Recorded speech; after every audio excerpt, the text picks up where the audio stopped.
رسول اللہ صلی اللہ علیہ وسلم نے ایک شخص کو اپنا ایک خط دے کر بھیجا اور اسے یہ حکم دیا کہ اسے حاکم بحرین کے پاس لے جائے۔ بحرین کے حاکم نے وہ خط قصر شاہ ایران کے پاس بھیج دیا۔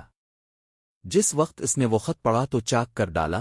راوی کہتے ہیں اور میرا خیال ہے کہ ابن مصیب نے اس کے بعد مجھ سے کہا کہ اس واقعہ کو سن کر رسول اللہ صلی اللہ علیہ وسلم نے اہل ایران کے لیے بد دعا کی کہ وہ بھی چاک شداخت کی طرح ٹکڑے ٹکڑے ہو جائیں۔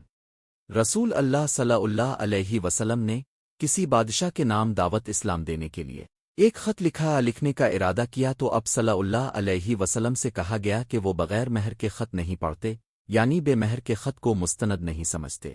تب اب صلی اللہ علیہ وسلم نے چاندی کی انگوٹھی بنوائی جس میں محمد رسول اللہ کندہ تھا۔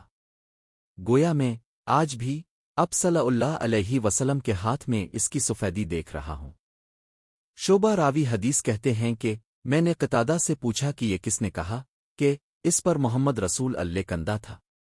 انہوں نے جواب دیا انس رضی اللہ عنہ نے۔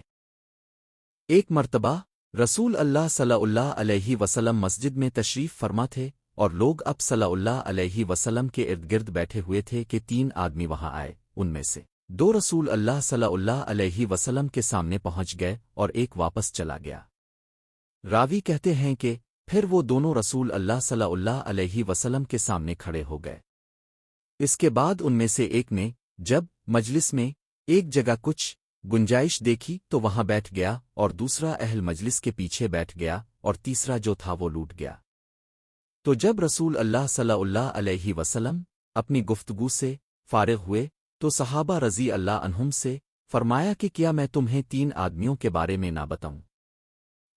سنو، ان میں سے ایک نے اللہ سے پناہ چاہی، اللہ نے اسے پناہ دی، اور دوسرے کو شرم آئی تو اللہ بھی اس سے شرمایا کہ اسے بھی بخش دیا، اور تیسرے شخص نے منہ موڑا تو اللہ نے بھی اس سے منہ موڑ لیا۔